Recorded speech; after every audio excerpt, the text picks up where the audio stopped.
Hello दोस्तों, जय हिंद, नमस्कार। कैसे हैं आप लोग? आशा करते हैं कि आप रोज़ की तरह बढ़िया होंगे और अपनी पढ़ाई को ज़बरदस्त तरीके से फ़तेह कर रहे होंगे। मैं सचिन एक बार पुनः स्वागत करता हूं डेली पॉलिटी के क्लास में। तो आज हम जानने वाले हैं जो बचे हुए अनुच्छेद थे राष्ट्रपति से रिलेटेड, उसके महत्वपूर्ण पहलू को देखेंगे कि उसमें राष्ट्रपति के जो अनुच्छेद है उसमें अभी क्या-क्या बचे हैं। और आज हम उसी क्रम में सबसे महत्वपूर्ण अनुच्छेदों पर बात करने वाले हैं और जिसमें से क्वेश्चन बार-बार पूछे गए हैं और कई बार आप कन्फ्यूज़ भी हो जाते हैं। ये जो अनुच्छेद मैं आपको आज जो पढ़ाने जा रहा हूँ, ये इसमें बहुत ज़्यादा कंसेप्चुअल है, तो इसको अगर बारीकी से समझेंगे दोस्तों, तभी इन चीज़ों को आप समझ पाएँगे। अदरवाइज़ अगर क्लास को अगर ड्रॉप आउट कर देंगे, तो कहीं न कहीं आपके समझ से परे होगा।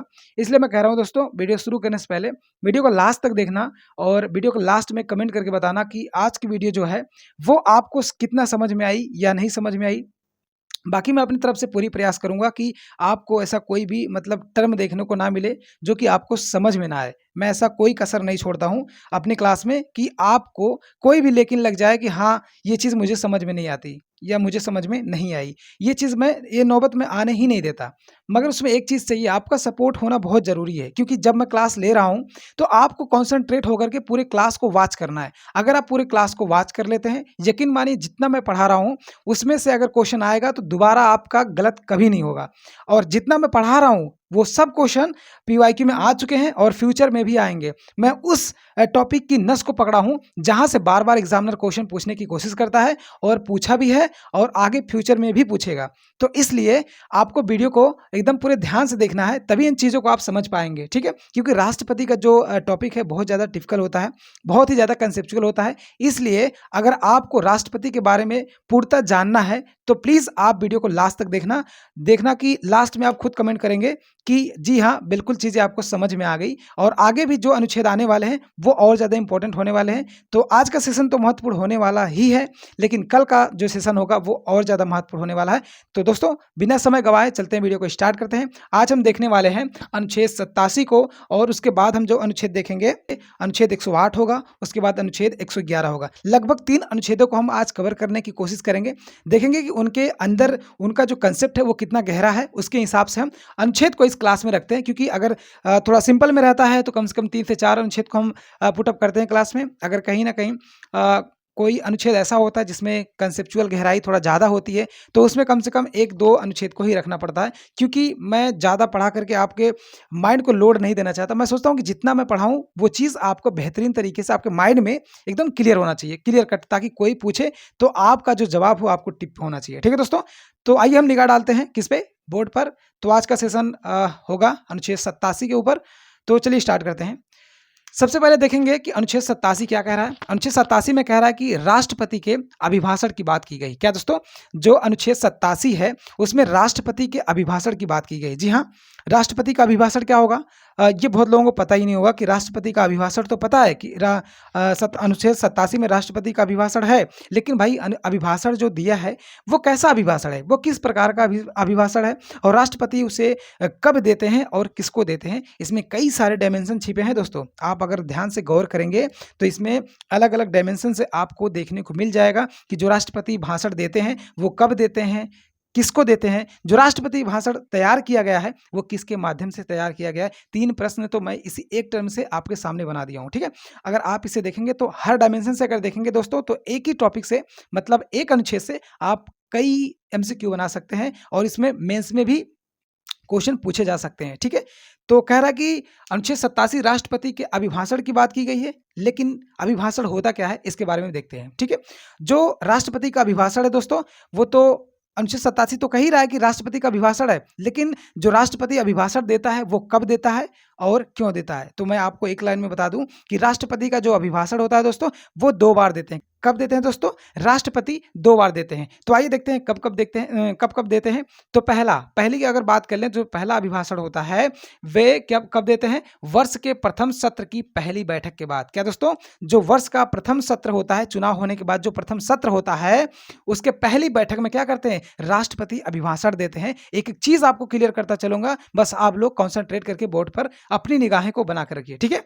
तो पहला क्या हो गया कि वर्ष के प्रथम सत्र की पहली बैठक, यानी पहली बैठक है। आपसे एमसीक्यू क्वेश्चन जब पूछेगा पीसीएस या अदर कोई एग्जाम में पूछेगा तो वहां पर आपके ऑप्शन में पहली, दूसरी, तीसरी, चौथी ये सब ऑप्शन डाल सकते हैं, लेकिन आपको कंफ्यूज नहीं होना क्योंकि आप इस वीडियो को देख रहे हैं। ठीक है, तो किस सत्र में, सॉरी किस बैठक में, पहली बैठक में। पहला तो जो अभिभाषण था वो क्लियर हो गया कि राष्ट्रपति जो पहला अभिभाषण देता है वो कब देता है। ठीक है, आइए सेकंड पार्ट पे चलते हैं, यानी सेकंड टाइम में चलते हैं। जो सेकंड टाइम है दोस्तों, जो सेकंड अभिभाषण है वो राष्ट्रपति कब देते हैं, इसको भी थोड़ा हम देख लेते हैं। तो आइए देखते हैं।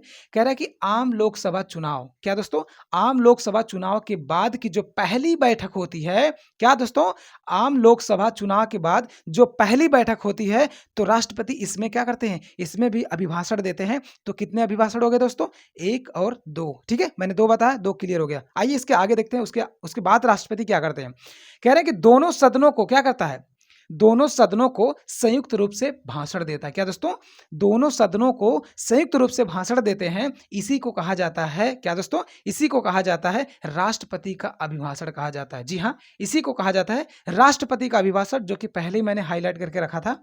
ठीक है, कभी कभी क्वेश्चन डायरेक्ट ऐसे पूछ सकता है कि जो राष्ट्रपति का अभिभाषण है वो कब देता है और किसके लिए देता है, ये चीजें आपको ध्यान रखना है। इसलिए मैं कह रहा हूं, अगर आप इसे ध्यान से देखेंगे तो एक एक चीज क्लियर होती चली जाएगी। ठीक है, तो क्या हो गया, राष्ट्रपति का अभिभाषण कहा जाता है, यहां तक क्लियर हो गई होगी। ठीक है, तो उसके आगे देखते हैं कि ये फिर उसके आगे क्या करता है। तो आइए देखते हैं दोस्तों, उसके आगे कह रहा है कि इस भाषण को, क्या दोस्तों, जो राष्ट्रपति जो भाषण देते हैं उस भाषण को स्वयं राष्ट्रपति ही तैयार करते हैं या किसी के माध्यम से तैयार किया जाता है। तो एक लाइन में अगर मैं आपको जवाब दूं तो जो राष्ट्रपति का अभिभाषण होता है, जो राष्ट्रपति संयुक्त रूप से दोनों सदनों को भाषण देते हैं, उसे मंत्रिमंडल द्वारा तैयार किया जाता है। किसके द्वारा, मंत्रिमंडल द्वारा तैयार किया जाता है। ये डायरेक्ट क्वेश्चन में बोल रहा हूं, ये जो लाइन में बोल रहा हूं ये अपने आप में डायरेक्ट क्वेश्चन है दोस्तों। इस चीज को आपको याद रखना है कि जो राष्ट्रपति का अभिभाषण तैयार किया जाता है वो मंत्रिमंडल द्वारा तैयार किया जाता है। जी हाँ, मंत्रिमंडल द्वारा तैयार किया जाता है। ठीक है, क्लियर। उसके बाद आगे देखते हैं, उसके बाद देख रहा है, उसके बाद आगे देखते हैं, जिसे सदन में रखा जाता है। क्या दोस्तों, जिसे सदन में रखा जाता है, जिस पर मतदान भी होता है। क्या दोस्तों, जो मंत्रिमंडल द्वारा भाषण तैयार किया गया होता है उससे क्या कहा जाता, उसे सदन में रखा जाता है। क्या दोस्तों, उसे सदन में रखा जाता है और जिस पर क्या होता है, मतदान होता है। क्या दोस्तों, जिस पर मतदान होता है। और फिर देखते हैं आगे क्या कह रहा है कि एक प्रस्ताव लाया जाता है। क्या दोस्तों, उसके बाद एक प्रस्ताव लाया जाता है जिसे क्या कहा जाता है, जिसे धन्यवाद प्रस्ताव कहा जाता है। क्या दोस्तों, जिसको धन्यवाद प्रस्ताव कहा जाता है। आपने केवल सुना होगा कि धन्यवाद प्रस्ताव क्या होता है, लेकिन आज मैं आपको यहां बता दे रहा हूं, एक एक चीज करके बता रहा हूं कि धन्यवाद प्रस्ताव होता कब है, वो चीज है क्या, वो किसके माध्यम से तैयार किया जाता है। एक एक लाइन में आपको क्लियर करता चल रहा हूं, लेकिन आप जब इसको कॉन्सेंट्रेट करके समझेंगे तभी चीजों को अपने माइंड में कंठस्थ कर पाएंगे, अदरवाइज कहीं ना कहीं लैग कर जाएंगे। ठीक है दोस्तों, हाँ, क्या कहा दोस्तों, जिसे धन्यवाद प्रस्ताव कहा जाता है और धन्यवाद प्रस्ताव पर मतदान होता है। क्या दोस्तों, धन्यवाद प्रस्ताव पर मतदान होता है और इसे दोनों सदनों में पारित होना आवश्यक होता है। क्या दोस्तों, इसे दोनों सदनों में पारित होना आवश्यक होता है। अगर ये धन्यवाद प्रस्ताव, क्या दोस्तों, अगर ये धन्यवाद प्रस्ताव सदन में पारित हो जाता है यानी पास हो जाता है तो वहां सरकार को, क्या दोस्तों, सरकार को सबसे बड़ा दबाव पड़ता है, उनकी सरकार को झटका लग सकता है, यानी उनकी सरकार गिर सकती है। इसे कहा जाता है धन्यवाद प्रस्ताव। अगर धन्यवाद प्रस्ताव पास हो गया तो सरकार गिरने की कगार पे आ जाती है दोस्तों। ठीक है, तो आज हमने क्या देखा, धन्यवाद प्रस्ताव किसमें, अनुच्छेद 87 के माध्यम से हमने देखा कि राष्ट्रपति का भाषण क्या होता है, वो किसे भाषण देते हैं, कब देते हैं, और धन्यवाद प्रस्ताव क्या होता है, वो किसके माध्यम से तैयार किया जाता है। एक एक चीज मैंने आपके सामने रखी और आशा करते हैं कि सब चीजें आपको अच्छे से समझ में आई होगी। ठीक है दोस्तों, तो आइए नेक्स्ट स्लाइड पे चलते हैं, अनुच्छेद 108 की तरफ। वीडियो में लास्ट तक बने रहना। तो दोस्तों आइए अनुच्छेद 108 की तरफ चलते हैं। 108 को भी अच्छे से समझेंगे जैसे हमने इसके पहले समझा। और दोस्तों 108 जो अनुच्छेद है उसको भी बहुत ही गहराई से हम समझेंगे और उसमें बहुत ही ज़्यादा कंसेप्चुअल चीज़ें, उसमें कुछ विधेयकों की बात की गई है। तो उन विधेयकों के बारे में आपको समझना है कि वो विधेयक है क्या, किसमें क्या प्रोसेस होता है। एक एक चीज़ करके मैं आपके सामने रखने वाला हूँ, बस आप लोग ध्यान से इस वीडियो को देखना, क्योंकि अगर जरा सा भी कहीं भटकाव हुआ तो दोस्तों आप इस जो अनुच्छेद है इससे कहीं ना कहीं वंचित हो जाएंगे। और अगर एक बार आपने इसे कॉन्सेंट्रेट अगर समझ लिया तो आप इस अनुच्छेद को आप पूरे तरीके से समझ लिए अपने माइंड में सेव कर लेंगे और दोबारा इससे बनेगा क्वेश्चन तो आपका कभी गलत नहीं होगा, ये मैं दावा के साथ करता हूँ। यहाँ से बार बार क्वेश्चन आते हैं और सबके बस की बात नहीं है ये अनुच्छेद को समझना। अगर जो ध्यान से पढ़ेगा, जो ध्यान से समझेगा वही समझ सकता है, क्योंकि विधेयक वाली जो पॉइंट्स होती है दोस्तों बहुत खतरनाक होती है, क्योंकि विधेयक सबको समझ में आते नहीं है, लेकिन मैं यहाँ आपको पूरे तरीके से समझाने वाला हूँ। ठीक है, तो चलिए स्टार्ट करते हैं।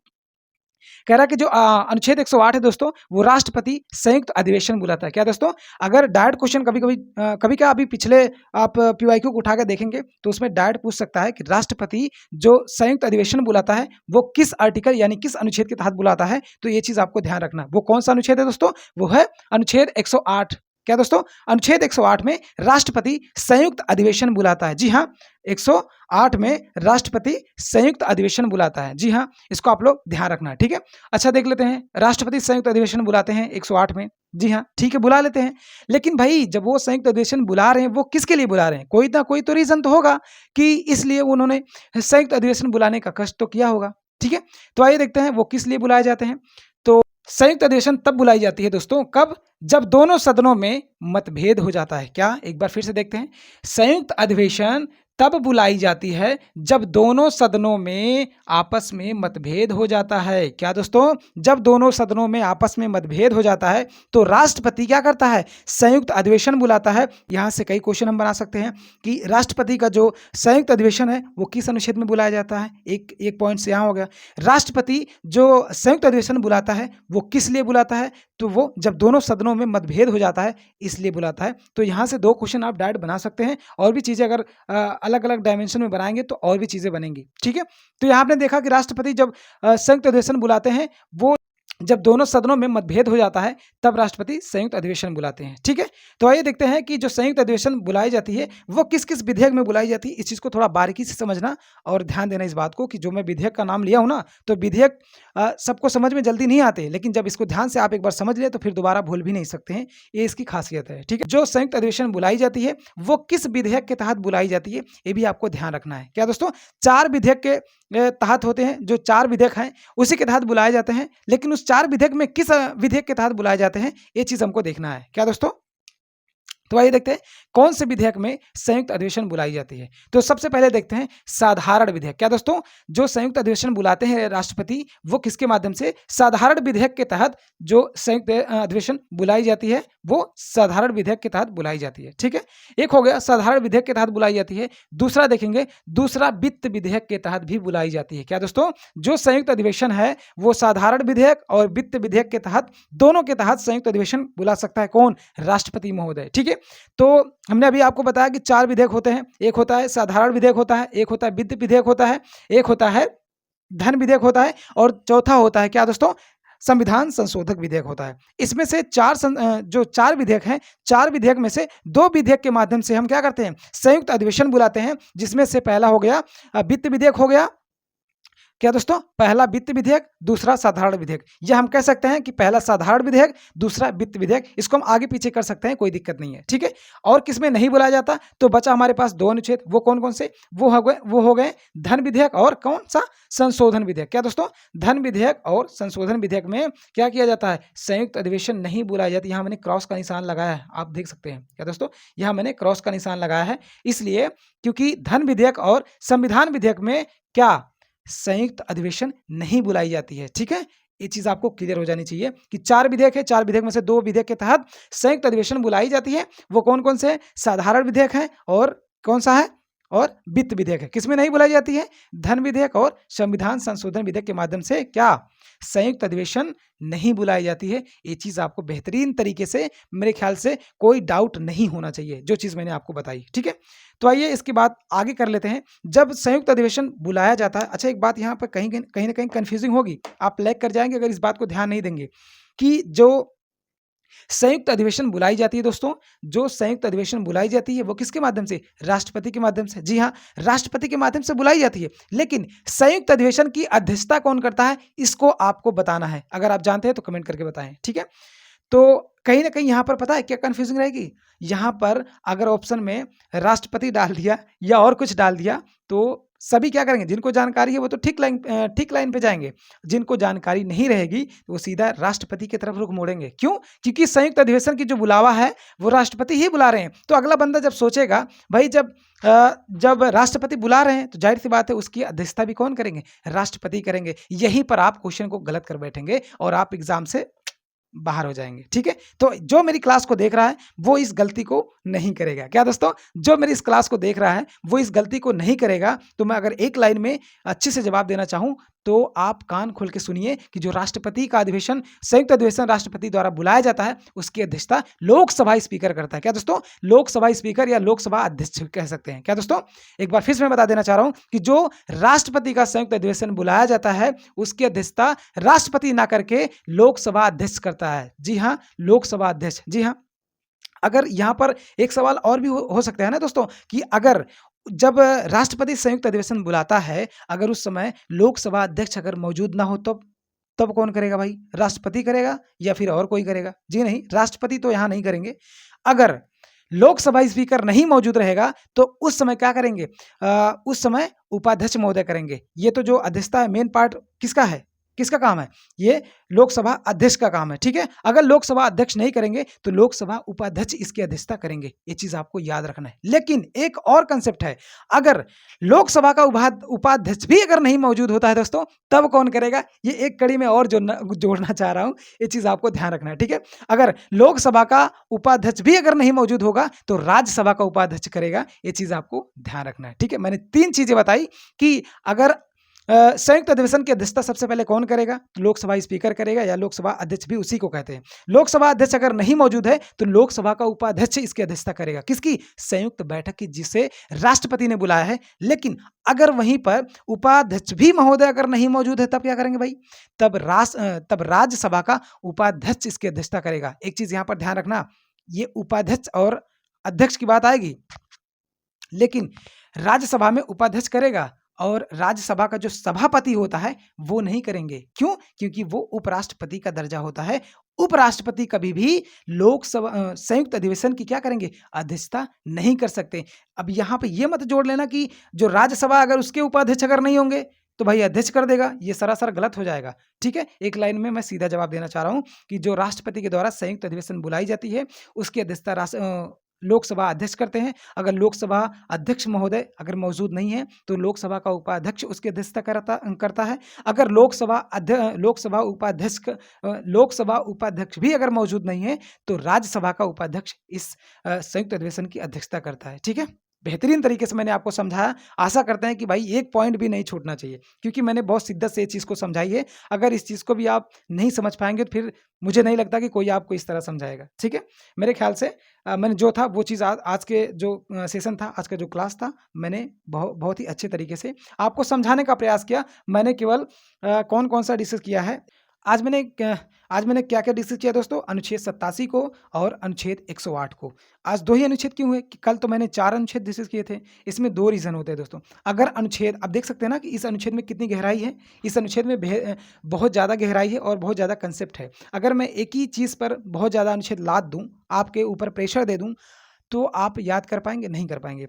मेरा काम है आपको ज़्यादा पढ़ाना नहीं, ज़्यादा रिवाइज कराना है, ज़्यादा याद कराना है, क्योंकि याद की हुई चीज़ ही एग्ज़ाम हॉल में जाती है और वही आपके भविष्य को तय करती है। ठीक है, ज़्यादा पढ़ना, यार ज़्यादा पढ़ के संतुष्ट होने से अच्छा है कि कम पढ़िए, लेकिन ऐसा पढ़िए कि आपके माइंड में ना कंठस्थ हो जाए। कोई पूछे तो आप ऐसे उंगली गिने और तुरंत जवाब उसके सामने आ जाए। ठीक है, तो ज़्यादा कंसेप्चुअल होने की वजह से मैंने आज केवल 2 ही अनुच्छेद को उठाया, अनुच्छेद 87, अनुच्छेद 108। अनुच्छेद 108 में क्या संयुक्त अधिवेशन की बात किया गया था, तो संयुक्त अधिवेशन मैंने अच्छे से समझाया। आई थिंक आपको पूरे तरीके से समझ में आ गया होगा। ठीक है, तो दोस्तों आज की वीडियो को हम यहीं पे समाप्त करते हैं, लेकिन उससे पहले अगर वीडियो आपको अच्छी लगे तो प्लीज़ वीडियो को लाइक, सब्सक्राइब एंड शेयर जरूर करना। दोस्तों जब मैं आपके लिए इतना मेहनत कर सकता हूं तो आपका भी हक बनता है कि हमें सपोर्ट करें, हमें उस औहदे पर ले जाएं जहां से मैं आपके लिए हर वो काम फ्री में कर सकूं, ताकि आपको एक पैसे की देने की जरूरत ना पड़े। बहुत सारे प्लेटफॉर्म हैं, बहुत बड़े बड़े प्लेटफॉर्म हैं, सभी लोग उनको फॉलो करेंगे। मुझे नहीं लगता कि आप लोग इतना मेहनत करने के बाद भी मुझे सपोर्ट करेंगे, लेकिन वो किसके दिल में क्या जगह होती है वो खुद ही तय करता है, वो कोई बाहरी नहीं तय कर सकता। लेकिन मेरी आशा है कि आपके लिए मैं जब इतना समर्पित हूँ, तो आपका भी हक बनता है कि हमें सपोर्ट करें। आपका सपोर्ट, आपका कमेंट भी हमारी सबसे बड़ी ताकत होती है। ठीक है दोस्तों? तो आज हम लेते हैं अलविदा, कल फिर से मिलते हैं, तब तक के लिए जय हिंद, वंदे मातरम।